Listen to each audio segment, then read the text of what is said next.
In today's video, we'll talk about how Ian Poulter has slammed the Swedish Golf Federation after they cut ties with Henrik Stenson just because he moved to LIV Golf. The Swedish Golf Federation, also known as the SGF, is quite unpopular as we speak. Why did they feel the need to completely cut ties with Stenson though? Well, make sure to stay until the end of the video to learn more about it. First up, Ian Poulter slams the Swedish Golf Federation. Golf rebel Ian Poulter has rushed to the defense of his fellow defector Henrik Stenson. Stenson has been distanced from the SGF despite doing some great work. His work also includes backing junior and para golf in the country, but we guess that wasn't enough to keep the Swedes happy, huh? When he moved to LIV Golf, not only was he distanced, but they also stripped him of his Ryder Cup competency. And then, as a further result, the SGF also cut ties with the former world number 2. Before all of this, Stenson had been a proud ambassador for the SGF's Paragolf and Paragolf Tour. On top of that, the bloke even used to donate all the prize money from his own winnings. The problem was that he had been an avid supporter of the controversial LIV Golf Series. We all know how controversial it can get, but we'll still shed some light on the controversy at the end of the video. So this avid supporter of LIV has obviously slammed the SGF for the decision, and right alongside him, ready to support him and his fellow golfer Ian Poulter. Moving on, how far will Ian go in his support? Quite far, as we can see from his tweets. Poulter posted on Twitter, "Beyond disappointed to hear the news. I actually hope the junior and disability golfers have their say. I hope you regret this, SGF." He further stated that Stenson is the greatest Swedish male golfer to ever exist, considering he's the Open champion, he's won the race in Dubai 2 times, he's a FedEx Cup champion, a Players champion, and a lot more. No doubt Stenson is an absolutely crazy golfer, but it's even crazier how much Poulter supports the guy. He finished off his statement by saying, just to name a few of Henrik Stenson's wins. Okay, it's pretty clear how Ian feels, but nothing felt stronger than his words, "I hope you regret this." But as with most things, there are always 2 sides to it. According to the SGF, their decision is justified. The Federation put out a statement claiming that considering Henrik's involvement with LIV Golf, he can no longer act as a role model for Swedish junior golfers. Again, folks, we'll get why the LIV tournament is so controversial later in the video. But if the SGF feels that it's something that shouldn't be looked up to, then they do have the right to cut ties. Next up, why did Stenson make the move to LIV in the first place? The answer is quite clear, and we're sure everyone watching this video already knows it: pure cash. He joined the tournament earlier this year after leaving the PGA Tour for a reported $48 million.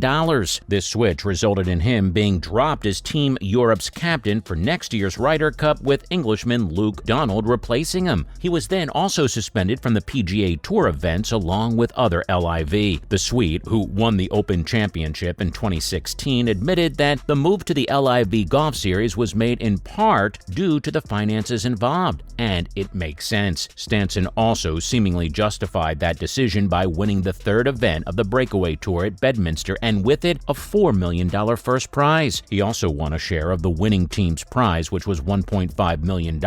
Now, that doesn't sound too bad now, does it? Yes, he got stripped of a few titles, but hey, at the very least, he now has a lot more money in his bank account. In response to the whole thing, Stenson stated that he would continue all his work backing junior and para golf in his native country. He stated that he's disappointed that the SGF feels that the commitment and financial support via the Henrik Stenson Foundation is no longer wanted. But he was quite clear in stating that this would in no way impact his and other organizations' drive to develop junior and para golf in Sweden. Lastly, let's talk more about why LIV Golf is so controversial. Everything we've talked about so far is happening just because of LIV Golf's reputation. How did that come to be? Let's find out. The LIV Tour Series is backed by the Crown Prince of Saudi Arabia, Mohammed bin Salman's public investment fund, also known as the PIF. This sovereign wealth fund-backed tournament was introduced as a rival to the established PGA Tour. The LIV Golf controversy has gained traction since the concept was first floated. Traditionalists backing the PGA Tour slammed the newly introduced series, and other folks cited political reasons for their dismissal. Many have opposed the series because of Saudi Arabia's PIF backs it. The country's move to promote a new golf series internationally is seen as a political strategy for the cleansing of its global image. So the main problem problem here isn't really Saudi Arabia, though, it's the Crown Prince Mohammed bin Salman. His involvement in the various cases, including the murder of Washington Post journalist Jamal Khashoggi, is being brought forth to oppose the series. At the same time, the Saudi government's alleged involvement in the 9/11 attacks doesn't help the series either. Families of the victims of the attacks penned an open letter to PGA Tour golfers. Around 2,500 people thanked the golfers for not siding with LIV, and that pretty much sums up why Stenson's move was so controversial as well. Well, that's it as far as Ian Poulter's feelings and Henrik Stenson's dismissal by SGF are concerned. Now, let's take a couple of minutes to talk about some of the other really interesting things happening in the world of golf. Other news. First of all, is LIV going to be broadcasted in the United States? The new Saudi-funded golf league has attempted to find a top-tier broadcaster in the U.S. as it tries to disrupt the sport's established tour. LIV has been pitching itself to American television companies in a roadshow in recent weeks, but it's not as simple because the process has been clouded by skepticism over the upstart, which has pretty much torn apart professional golf this year. We've already talked about why folks hate it so much, but there's one more reason. It's also been supported by the former United States President Donald Trump. In the past few weeks, the tournament has held talks with many U.S. broadcasters, including Warner Brothers, Fox, and Discovery. As discussions have carried on, a handful of potential partners have emerged, including a startup streaming service. However, some of the large broadcasters are not at all interested. This includes CBS, ABC, and NBC. This is because these folks are already locked into long-term contracts with the PGA Tour, the flagship American golf circuit, and the PGA won't let go of its command of the sport. An executive at a large U.S. broadcaster called LIV some weird Saudi thing. So y'all get the atmosphere. Most aren't interested, and rather than thinking about the money, they're more concerned about the optics of it all. What if folks start boycotting their channels? In a last-ditch effort, they also approached Apple, but Apple didn't respond. What's more, Nick Doherty appointed as the new president of the Golf Foundation. The Golf Foundation is a national charity that works in partnership with R&A and other leading golf organizations to help introduce the sport to children from all backgrounds. The main aim is to create golfers for life. It's their foundational belief that golf can positively change the lives of young people, and these views are also shared by their new president, Doherty. His vision is to make a significant impact at a junior level with a particular focus on schools. Earlier this year, he also helped the foundation to create and launch its Golf is Our School campaign, an initiative that's aimed at getting golf into as many schools as possible. Doherty's first official engagement as president came at London Golf Club, where the foundation was celebrating its 70th anniversary. He presented awards to those who had made a major difference in the popularity of the sport. Finishing up, what maintenance mistakes do you make as a golfer? There are 7 key maintenance mistakes that golfers make and that can affect the quality of their equipment, course, and game. So here's what they are. First of all, stop jamming the divot repair tool underneath the ball mark and lift the soil to level it. Like a bad acne treatment, this leaves a scar. Secondly, stop over or underfilling the divots. Thirdly, stop replacing the divots too early. Fourthly, stop taking a passing swipe at the sand with your feet or a club. The fifth problem, stepping on bunkers. So stop stomping down on the bunkers, even if it means taking a longer route.